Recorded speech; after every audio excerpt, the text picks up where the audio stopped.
जुगो जुग अटल साहिब कमाल मालके कायनात श्री गुरु ग्रंथ साहब महाराज की पावन पवित्र निघी गोद का आनंद मान रही गुरु रूप साध संगत जीओ। सब तो पहला फतेह बुलाओ वाहिगुरु जी का खालसा वाहिगुरु जी की फतेह।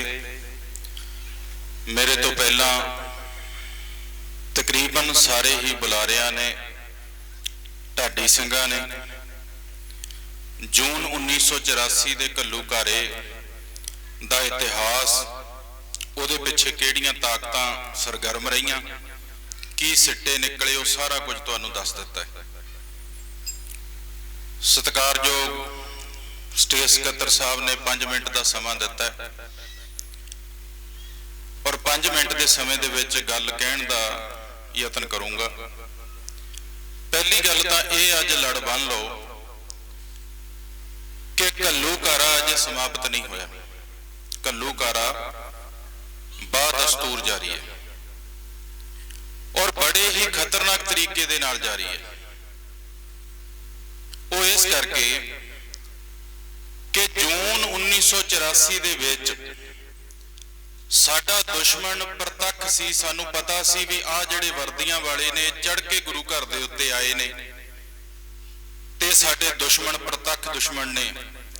असीं अपने शस्त्रां दे नाल उन्हां नूं निशाना बनाउंदे सी, उन्हां दे नाल जंग लड़दे सी।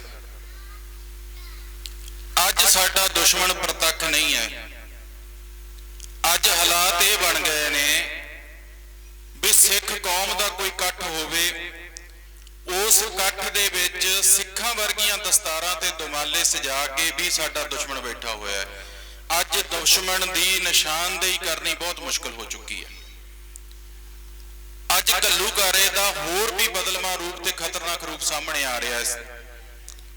श्री गुरु ग्रंथ साहब की बेअदबी पंजाब की धरती ते हुई, सारा पंजाब उठ के खड़ा हो गया ते सानू बड़ा अचंभा होया भी वो धरती जिहड़ी वसदी गुरु के नाम ते होवे उत्थे गुरु साहब की पवित्र बाणी की बेअदबी हो जाए, किवें हो सकता है। असीं सारे सड़कों ते आए, असीं संघर्ष लड़िया, समा पा के बेअदबी दीयां घटनावां रुकियां नहीं, लगातार जारी रहियां।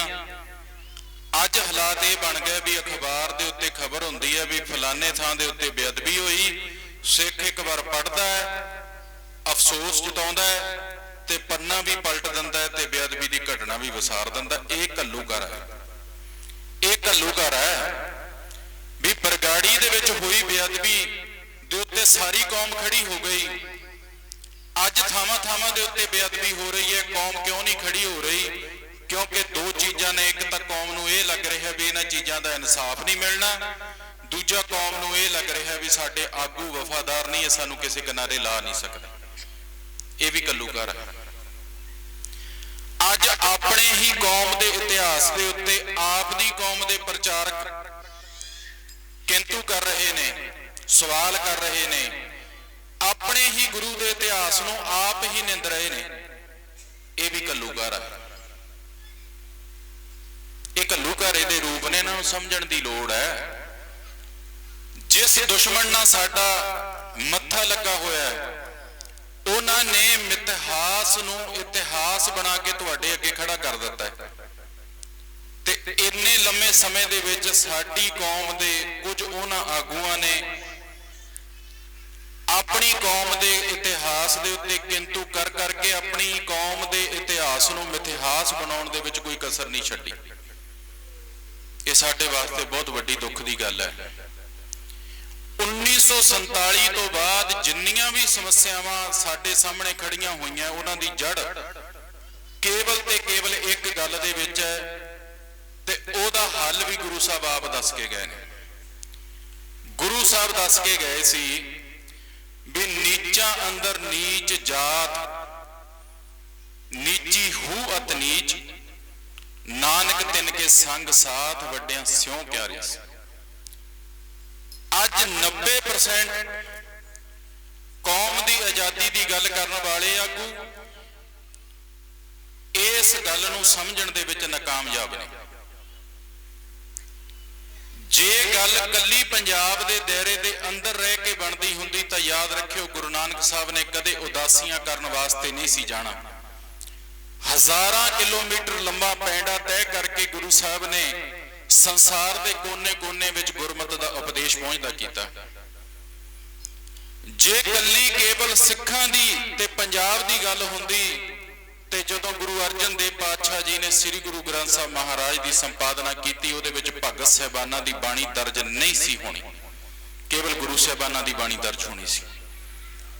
ਜੇ ਕੱਲੀ ਪੰਜਾਬ ਤੇ ਸਿੱਖਾਂ ਦੀ ਗੱਲ ਹੁੰਦੀ ਤਾਂ ਜਿਸ ਦਿਨ ਕੇਸਗੜ੍ਹ ਸਾਹਿਬ ਦੀ ਧਰਤੀ ਤੇ ਖਾਲਸਾ ਪੰਥ ਦੀ ਸਾਜਨਾ ਹੋਈ ਸੀ, ਉਸ ਦਿਨ ਪੰਜ ਪਿਆਰਿਆਂ ਦੇ ਵਿੱਚ ਅੰਮ੍ਰਿਤ ਪਾਨ ਕਰਨ ਵਾਲੇ ਸਿੰਘ ਪੰਜਾਬ ਤੋਂ ਬਾਹਰ ਦੂਸਰੇ ਸੂਬਿਆਂ ਤੋਂ ਚੱਲ ਕੇ ਨਾ ਆਉਂਦੇ, ਦੂਸਰੇ ਫਿਰਕਿਆਂ ਦੇ ਚੱਲ ਕੇ ਨਾ ਆਉਂਦੇ, ਦੂਸਰੀਆਂ ਕੌਮਾਂ ਦੇ ਚੱਲ ਕੇ ਨਾ ਆਉਂਦੇ।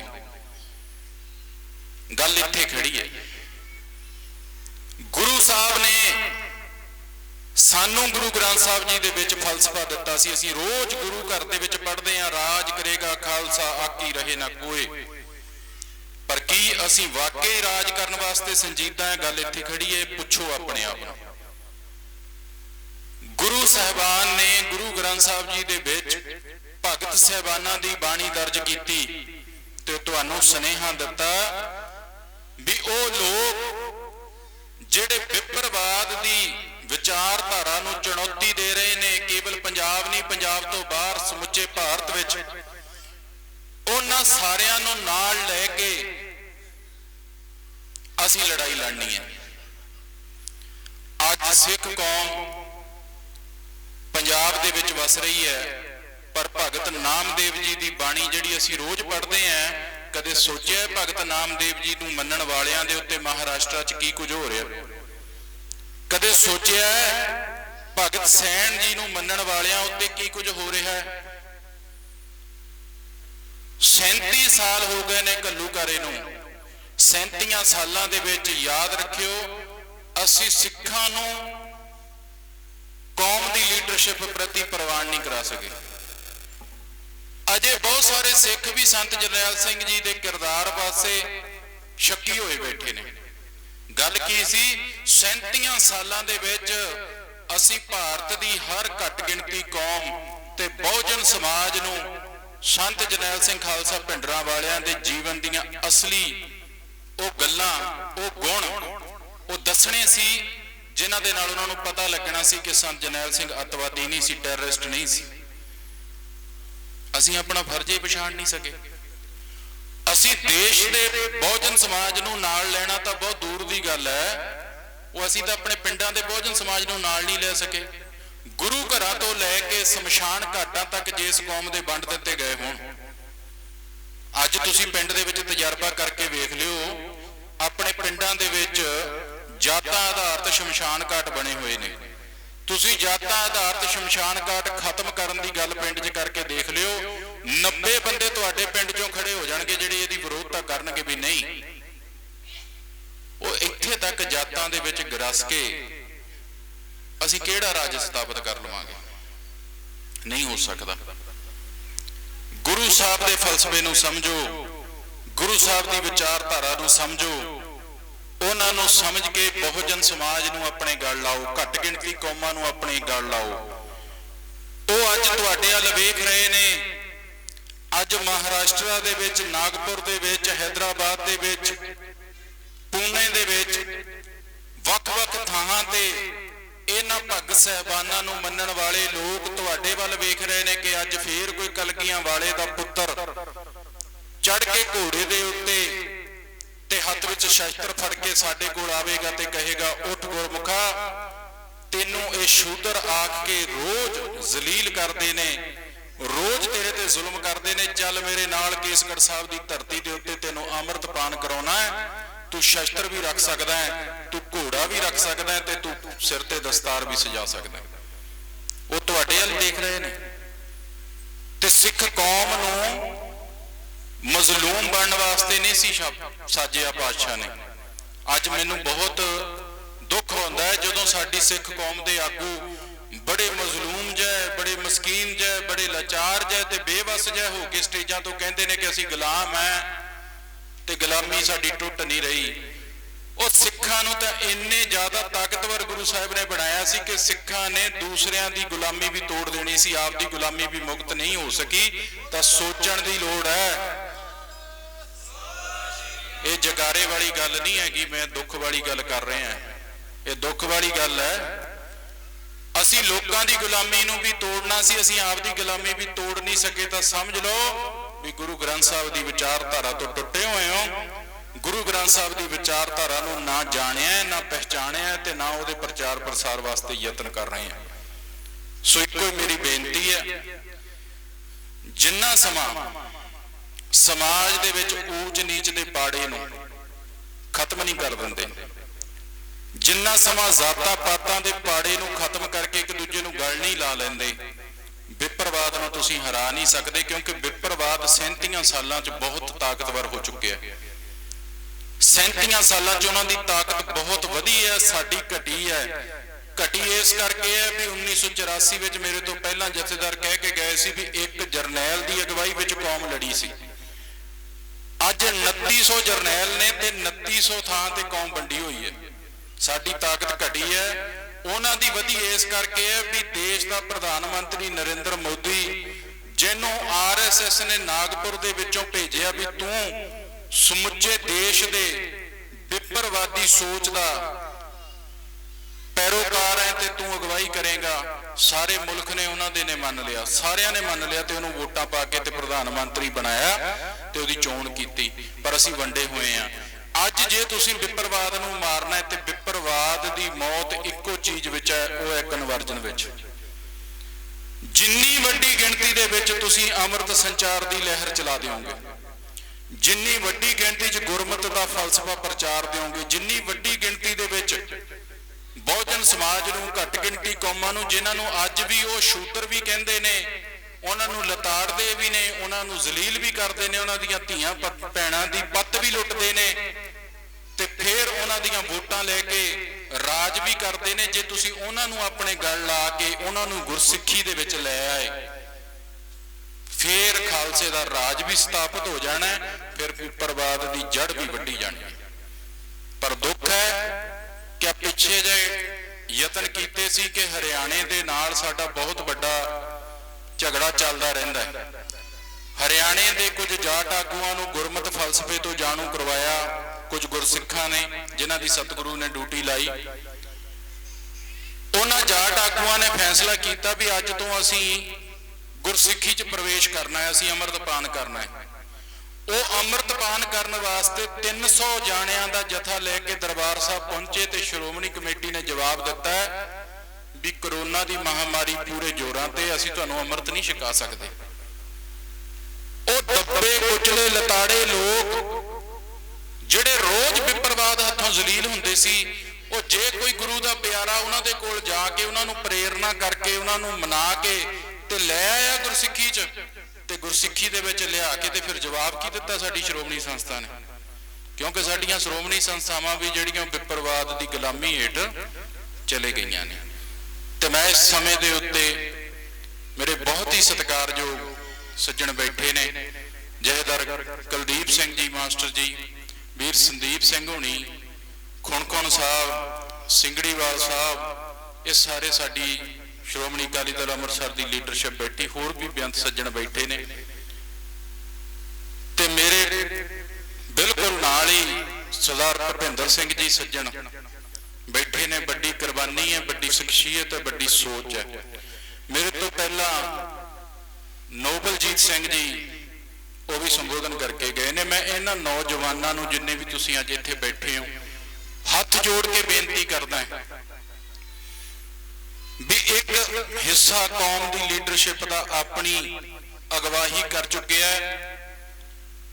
ਹੁਣ ਅਗਲੀ ਪੀੜ੍ਹੀ ਦੀ ਵਾਰੀ ਹੈ। ਕੋਸ਼ਿਸ਼ ਕਰੋ ਨੌਜਵਾਨ ਸਿਰ ਜੋੜਨ ਦੀ, ਇੱਕ ਦੂਸਰੇ ਨਾਲ ਸਿਰ ਜੋੜ ਕੇ ਕੋਈ ਸਾਂਝੀ ਨੀਤੀ ਬਣਾ ਕੇ ਕੌਮ ਦਾ ਭਵਿੱਖ ਸਵਾਰਨ ਵਾਸਤੇ ਖੜੇ ਹੋਣ ਦੀ ਇਹ ਲੋੜ ਹੈ।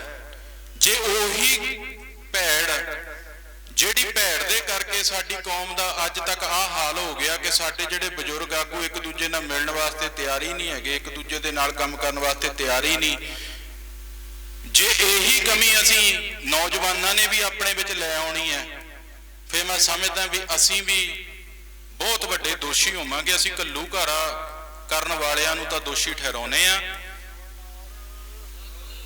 असी खुद भी बहुत वड्डे दोषी होवांगे। मेरी बेनती है नौजवान सिंघां नूं कि सारे इकट्ठे होके आ तुहाडे कोल दो हीरे बैठे ने, नोबलजीत सिंह है, भुपिंदर सिंह सज्जन है, वीर संदीप सिंह है, नौजवान तीन इत्थे बैठे ने, हीरे ने, सोच वधिया, जज्बा है। मैं इन्हां नौजवानों नूं बेनती करदा भी आपस विच जुड़ के एक ऐसे सांझे प्रोग्राम तहत गुरमत के प्रचार प्रसार की एक लहर चलाओ भी घर घर तक असी गुरमत का फलसफा लै सकीए। परसों श्री अकाल तख्त साहिब के उत्ते दासरियां वालों हिंदी दे विच पंजाबी दे विच संत जरनैल सिंह जी होना दा एक छोटा इतिहास किताबचे के रूप में छाप के रिलीज़ किया गया और उस मौके ते असी किसी सिख जथेबंदी नूं सद्दा नहीं दिता, केवल बहुजन समाज दीयां जथेबंदियां नूं असी सद्दा दिता ते साडे सद्दे नूं प्रवान करके 5 ਤੋਂ 6 बहुजन समाज दीयां जथेबंदियां श्री अकाल तख्त साहिब दे उत्ते हाज़र होईयां। सारियां ने एकजुट होकर 20वीं सदी के महान सिख संत जरनैल सिंह खालसा भिंडरां वालियां नूं ते समूह जून 1984 के शहीद सिंघां नूं शरधा के फुੱਲ अर्पण किए, उत्थे अरदास बेनती की ते उन्हां सारे बहुजन समाज के आगूआं ने अपने हत्थ विच संत जरनैल सिंह होना दा इतिहास पढ़ के तहिया किया भी असीं अपने घर घर दे विच इस इतिहास नूं लैके जावांगे। जे अजिहे उपराले करोगे तां विप्रवाद की मौत है, नहीं तो जिन्हां दी बांह तुहानूं गुरु नानक पातशाह आप फड़ा के गए सी, तुसीं उन्हां कोलों बांह छड़ाई बैठे हो, वो तुहाडे कोलों बांह छड़ाई बैठे ने ते तुहाडी इस फुट दा फायदा विप्रवाद लै रहा है। माफ करियो असीं ये गल कह दिंदे आ भी साडी हिंदू कौम दे नाल दुश्मनी है, साडी हिंदू कौम नाल दुश्मनी नहीं। अपने दुश्मन नूं पछाणना सिखो। हिंदू धर्म दे विच 4 वर्ण ने, 4 वर्णा चों एक वर्ण है जिहड़ा राज करता है, वो है ब्राह्मण। 3 वर्ण ने जिन्हां नूं शूद्र कहा जाता है, नीवे कहा जाता है, क्षत्री कहा जाता है, वैश्य कहा जाता है, होर जो मर्जी कह लो, पर उन्हां नूं बराबर नहीं बिठाया जाता। तुहाडी स्पैसिफिक दुश्मनी उस कौम नाल है जिन्हों ब्राह्मण कहा जाता है। ये साडे इत्थों निकलदी नहीं, साडे सिख आगूआं दे इत्थों गल नहीं निकलदी, ये कड्ढनी पऊगी। इंदिरा गांधी जात दी ब्राह्मण सी, जनरल वैद्या, जनरल सुंदर जी कौन सी? अज जिस बहुजन समाज नूं तुसीं कोल बिठाउण लई राजी नहीं ना, तुसीं कहने हो भी ये नीवी जात दे ने, उसे नीवी जातां वाले ते एक जनरल ने, जनरल सिन्हा ने तुहाडे दरबार साहब ते अकाल तख्त साहब ते हमला करन तो ना कर दित्ती सी कि मैं मनुखता दे केंद्र उत्ते हमला नहीं कर सकदा। अज तुहाडीआं सांझां उन्हां नाल ने जिहड़े तुहाडे तख्तां दे उत्ते हमला करन वास्ते आए सी। याद रखो, उन्हां नूं नाल लवो, नाल लैके ही गल बननी, उंज गल नहीं बननी। बहुत बहुत धन्यवाद सारी संगत दा। मैं बैठा इत्थे सोची जांदा सी भी 2.25 ਤੋਂ 2.5 घंटे का सफ़र तय करके आए हैं, तो सकत्तर साहब दीयां हदायतां बड़ियां सख्त ने कि 5 मिनटां दे विच सच जाणिओ साडे कोलों गल नहीं जी कीती जांदी, क्योंकि कौम का दिखांत वड्डा है, कौम नाल कुछ बहुत कुछ वड्डा वापर रहा, तो वो जे पूरा कवर करना होवे ते किसी सिट्टे ते गल लैके जानी होवे ते 10 मिनट लग जाते। मेरे गुरु की कृपा वरती, सकत्तर साहब ने आके 10 मिनट का समा करता, बहुत बहुत धन्यवादी है।